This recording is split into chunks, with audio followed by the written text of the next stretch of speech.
Reparations United is a member of the Global Circle for Reparations and Healing. We're based out of the United States.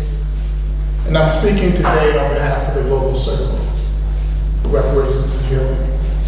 I would ask that everyone here would record this website, gcrh.org, gcrh.org, which is a website for the Global Circle. And I ask that you go on that website and think about actually becoming a member of this global network for reparations and healing. In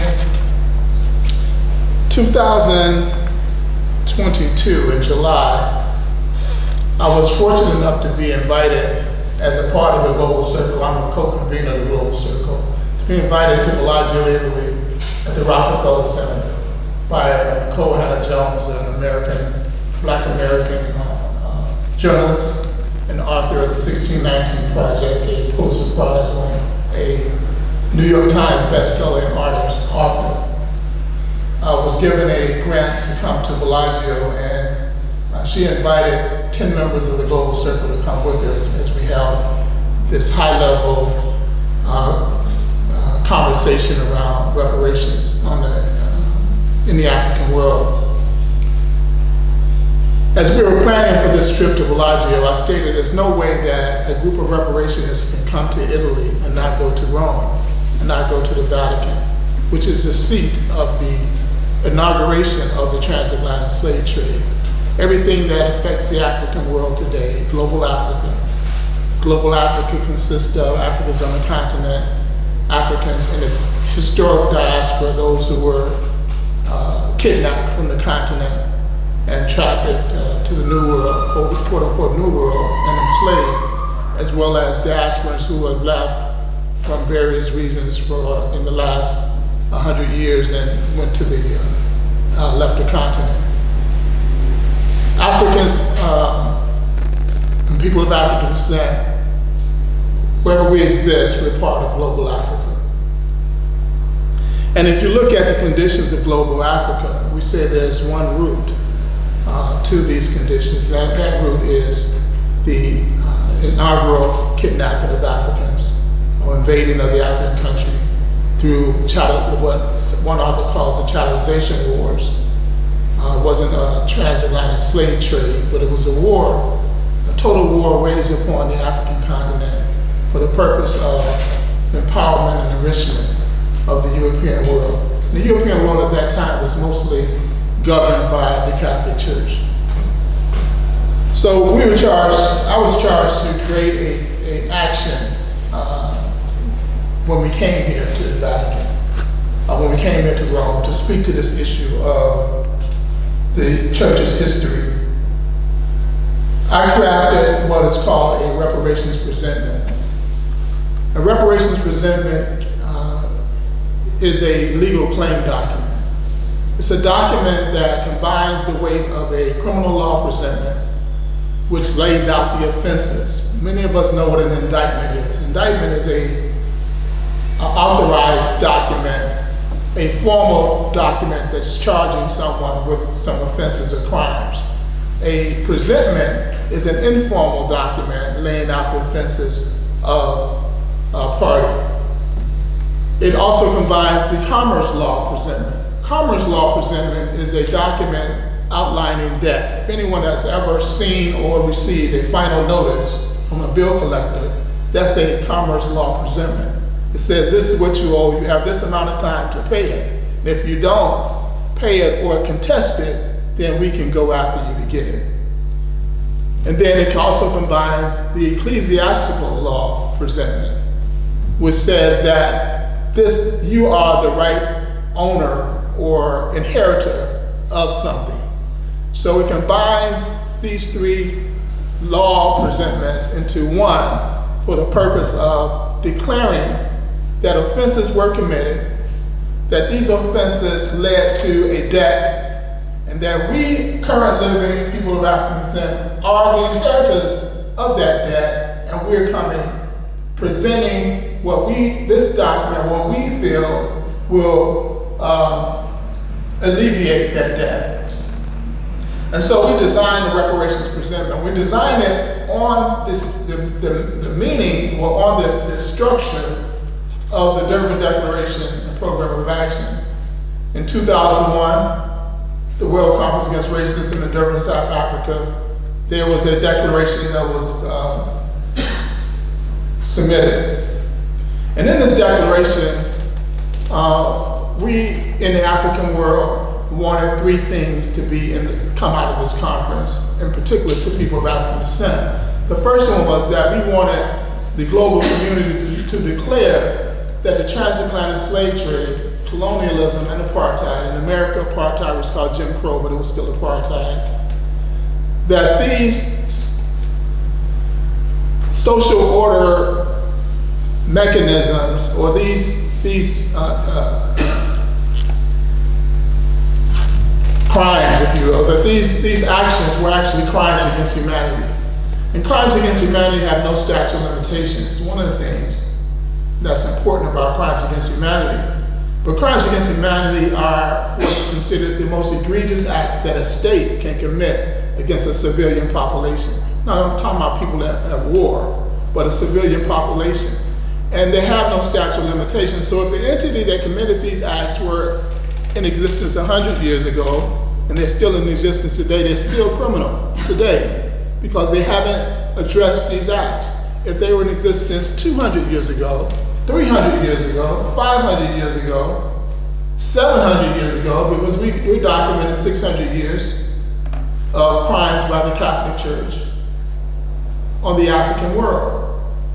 There's no statute of limitations. We can bring a claim today, according to international law. So that was one of the most powerful things that came out of the Durban Declaration, that the transatlantic slave trade was a crime against humanity, but also that there was an economic basis to those crimes. These are not just actions that people did, that they did in order to empower and enrich themselves. And not only was there an economic component, that economic component led to the destruction and devastation of other people, primarily people of African descent, and enriched the European world, but it impoverished and dehumanized the African world.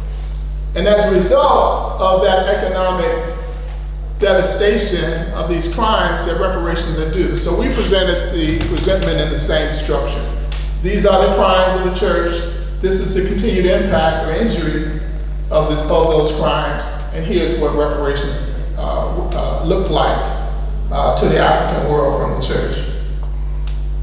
Now I'm going to read a little bit of the presentment to you. 1 second.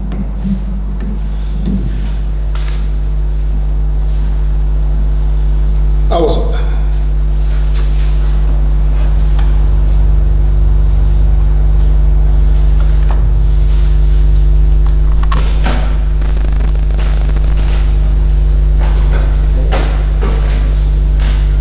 was hoping to have copies of the presentment to everyone here in Italian. If you go on our website, Global Circle for Reparation Healing, GCRH.org, the presentment is there. It's in 5 languages. It's in English, it's in Italian, it's in Portuguese, it's in Spanish, and it's in French. Because again, these are actions that happen to global Africa. And so no matter where we are on the planet, this presentment speaks to our conditions. In the preamble, it says, we, representatives of the Global Circle for Reparation and Healing, encouraged by the words and spirit of Fratelli Tutti, in which Pope Francis calls the world to a renewed sense of our oneness as a human family, deliver this presentment to the Roman Catholic Church on this 18th day of July, 2022, in the Vatican City. I am not I'm a baby boomer, so I usually need paper as opposed to this phone. So I'm at a challenged position right now. Herein we briefly outline the church's leading role in the transatlantic slave trade and its horrendous aftermath, and the church's moral and legal obligation to redress. We, descendants of Africa, the birthplace of humanity and the cradle of human civilization, come before the Holy See in the quest for full accountability reparations, and healing. We seek redress for sinful actions ordered, blessed, condoned, and promoted by the Catholic Church, and pave the way for the oppression and suffering of African peoples on the continent and across the diaspora from the 15th century to this present moment. We come at a time of global reckoning in which countries and institutions throughout the world are being called to account for their century-long crimes against humanity of African people. We come in the names of our beloved ancestors who, beginning in the 1400s, became the victims of Europe's massive trafficking and enslavement of African human beings, a process that brutally uprooted, killed, and dislocated millions in the largest forced migration in the history of the world. We come in the names of our beloved ancestors who remain on the continent, for whom the normal patterns of familiar, religious, spiritual, social, cultural, economic, and political development were profoundly disrupted, first by the uprooting of those who were enslaved, and then by colonialization. We come in the name of our precious Africa, and this worldwide diaspora who suffer today as a result of the continuing devaluing of Black lives and the underdevelopment of Black communities around the world. We come as representatives as part of the human family that was cast out centuries ago by the European lie of white superiority and Black inferiority. That lie, which has endured and promoted by the church, created a false hierarchy of humanity that placed white people at the top and relegated Black people at the bottom, and all too often, not in the human family at all. We call upon the Holy See to build on the steps it has taken so far and assume full responsibility to atone, to make amends for its blessings of and complicity in the crimes against the humanity of African people, including the trafficking and enslavement of African men, women, and children, as well as the colonization of Africa, and for a special role in making Africa and its people as inferior. A special role in marking Africa and its people as inferior, paving the way for the multi-generational degradation and oppression of Black people in Africa and throughout the diaspora. We come intent on reclaiming our rightful place in the circle of humanity. We urge the Holy See, in light of the stirring call of Fratelli Tutti by Pope Francis, to value, quote, the different faces in one humanity, unquote, to urgently lead the world in building a global culture of repair and healing, and otherwise taking transformative action for Africa and its worldwide diaspora as detailed in this presentment. We go on to define a few terms like total war. Total war is different than war crimes. Total war is a level of crime against humanity in which civilians, and there's no distinction between soldiers and civilian. You can use any form of atrocity to engage in this warfare. It is recognized as a crime against humanity. We also detail war crimes. We also detail what the definition of crimes against humanity are. And you'll find in this statement of crimes against humanity that all of these actions were committed against the African world over the last 600 years. Again, this action and the justification of this action perpetrated by the church as well. War crimes, murders, massacres, dehumanization, genocide, ethnic cleansing, deportation, unethical human experimentation, extrajudicial punishments, including sponsoring of terrorism, summary executions, use of weapons of mass destruction, state terrorism, death squads, kidnapping, forced disappearances, use of child soldiers, unjust imprisonment, enslavement, torture, rape, political repression, racial discrimination, religious persecution, and other human rights violations reach the level and threshold of crimes against humanity. After defining these harms, these crimes, we go on to list the two crimes in which we are charging the church with. The first one, the historical record affirms that the Roman Catholic Church sanctioned the destruction of African kingdoms, the plunder of African wealth and resources, total war on African people, and the perpetual enslavement of Africans and their descendants. And we list all the papal bulls, these historical documents that prove that these were in fact orders and sanctions by the church. And in particular, the Dum Diversas papal bull, and I'll quote from that one, 1452, initiated by Pope Nicholas V. With our apostolic authority, full and free permission to invade, search out, capture, and subjugate the Saracens and pagans, and any other unbelievers and enemies of Christ, wherever they may be, as well as their kingdoms, duchies, counties, principalities, lands, towns, villas, and other properties, and to reduce their persons into perpetual slavery, and appropriate all their kingdoms, etc., etc. By reason of this apostolic authority, we allow you and your successors to use and enjoy these assets fully and freely.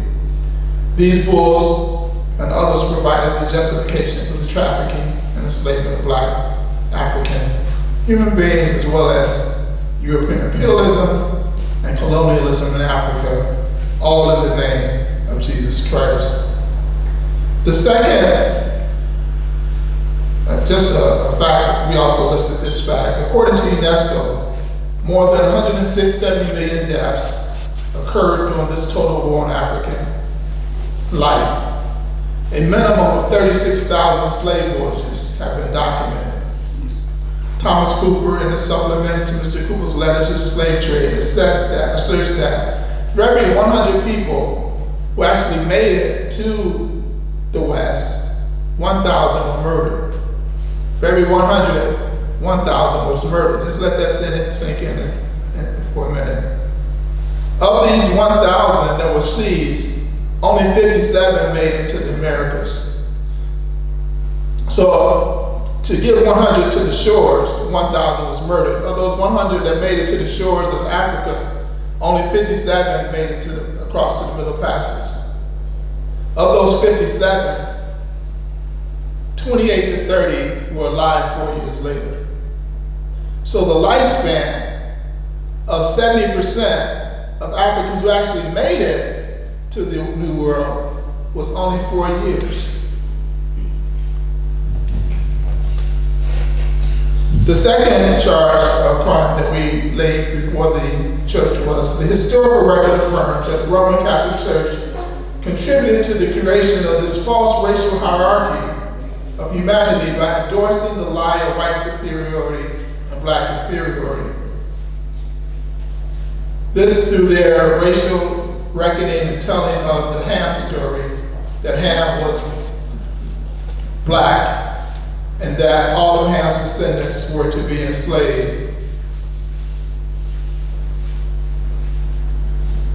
The most prevalent explanation, I'm reading again from the presentment, for the presumed inferiority of Blacks came from the Old Testament.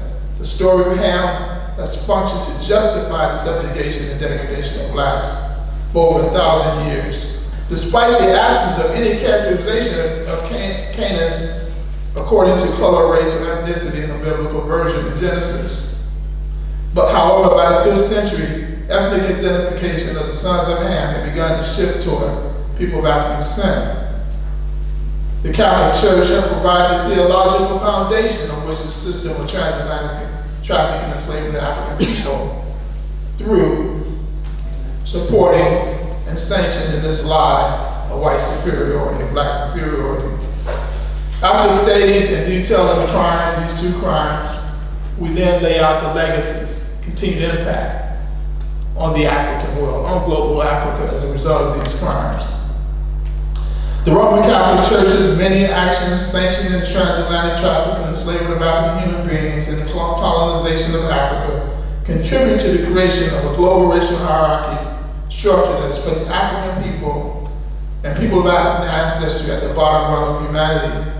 In America, there's one writer who went on to say that Black people in America are at the top of every bad list in America and on the bottom of every good list. You go around the world, you'll see the same thing in every country. When it comes to education, wealth, That's a good list, we're on the bottom.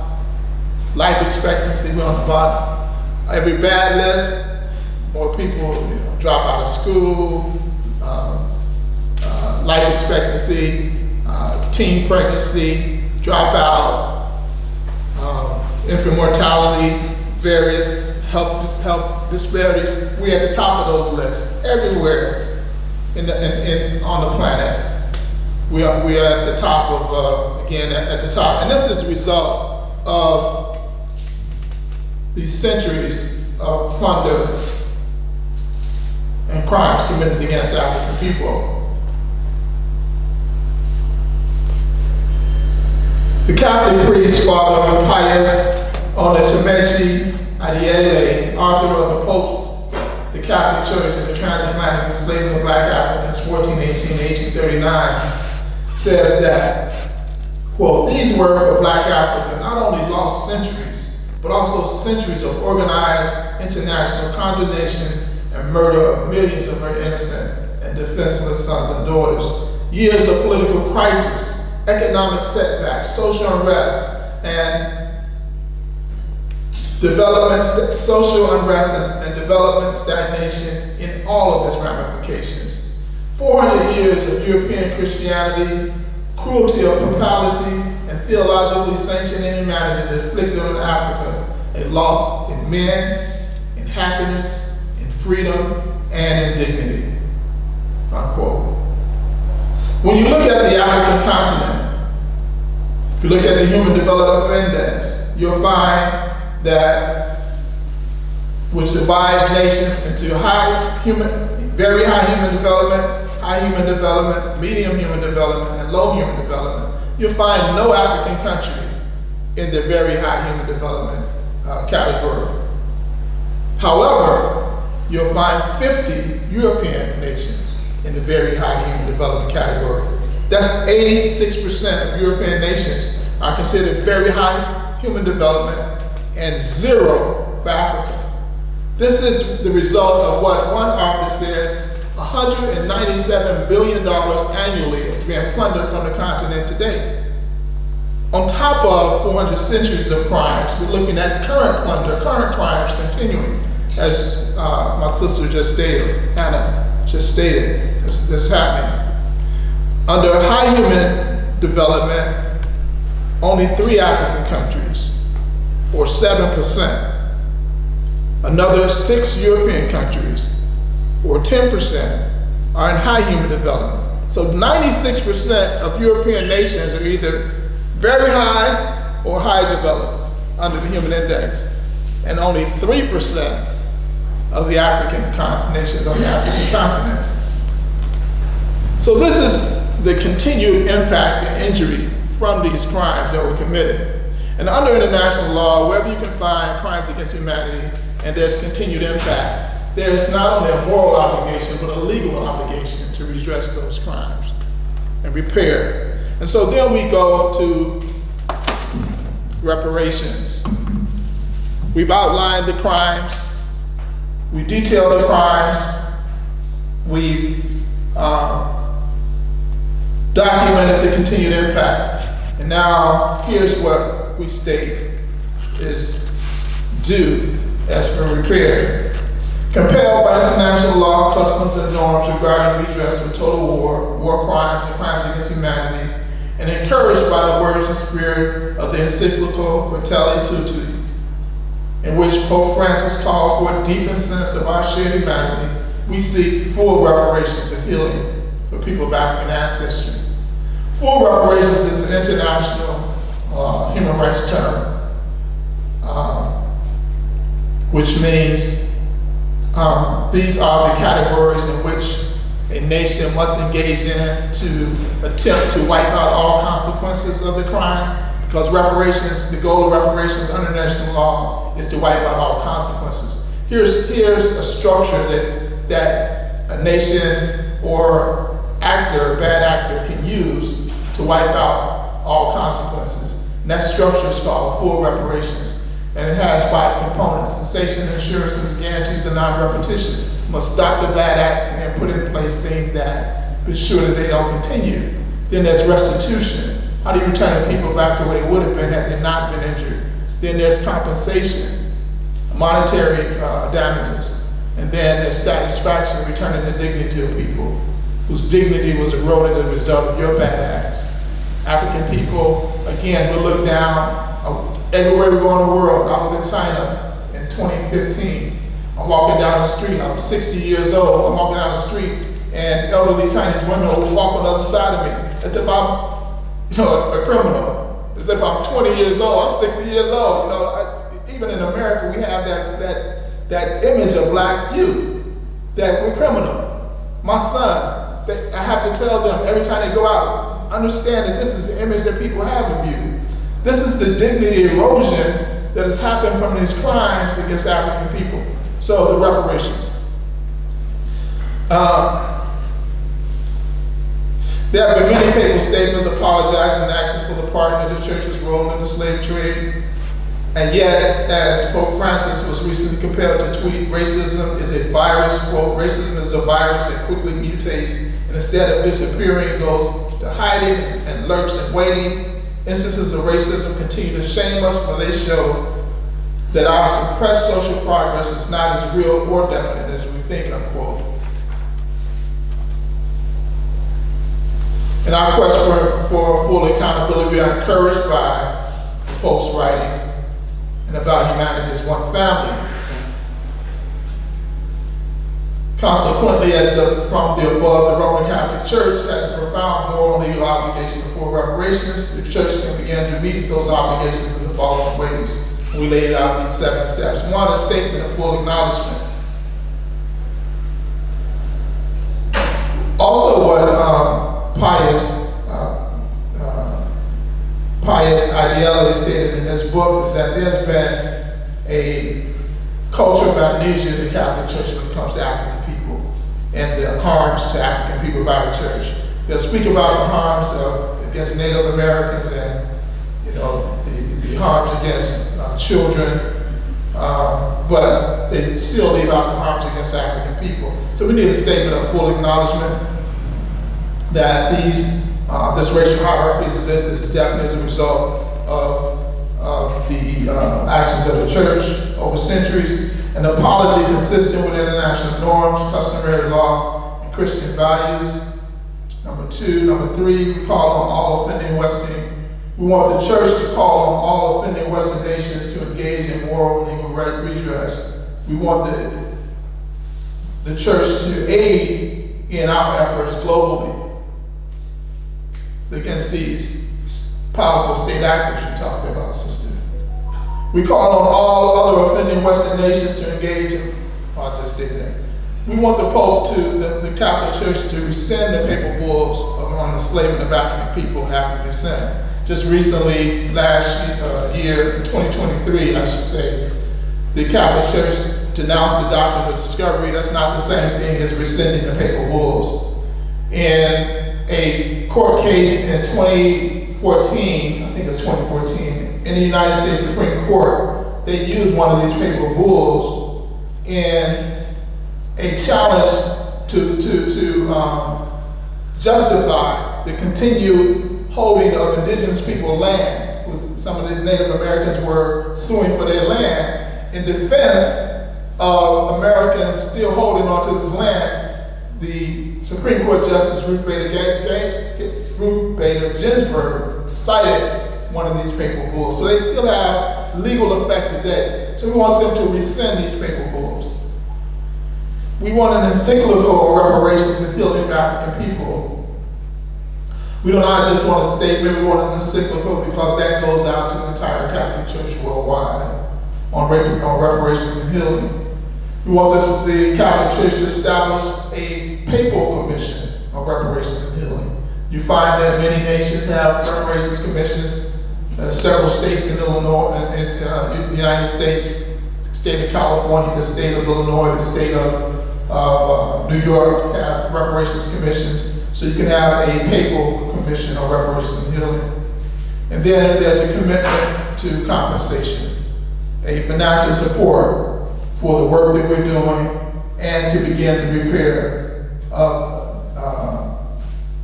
the descendants of both the transatlantic slave trade or the challenization wars, as well as our brothers and sisters on the continent who continue also to be damaged by the crimes of the church. In our concluding remarks, our aim with this reparations presentment is to end this historical amnesia of the church and to deepen the conversation to which now this new Pope can engage in, following the writings of Pope Francis, who opened the door with the goal of righting historical wrongs committed by the Roman Catholic Church against people of Africa and people of African descent, wrongs that continue to undermine our health, well-being, and quality of life, wrongs that collectively add up to meet the standard of crimes against humanity. We're not here to cast aspersions or attack the Catholic Church, Pope Francis at that time, Pope Leo today, or the global Catholic community. We're here to speak the truth and call for action to aid in the repair and healing of African people around the world. We are the Global Circle of Reparations and Healing, and we seek immediate attention to this presentment. We delivered this presentment to the Secretary of the Dicastery of Culture and Culture then, now it's the Dicastery of Culture and Education. The Archbishop was not in. The first response was that we cited significant moral, legal, and historical issues, and that they did not know who to deliver the presentment to best address it. That's been our last contact, official contact on this issue. We're here to enlist everyone here to help us in furthering this call for global Africa, for Somalians, for Tanzanians, for Sudanese, for Libyans, for Eritreans, for Brazilians, Afro-Brazilians, Afro-Colombians, Afro-Cubanos, Afro-Europeans. This issue affects global Africa, and we ask that all of you here go to the Global Circle. We have 6 working groups. One of the working groups is the Interreligious Actors for Vatican, the Church, and join us in this effort. Again, this is not an attack. This is an effort to repair and heal the planet.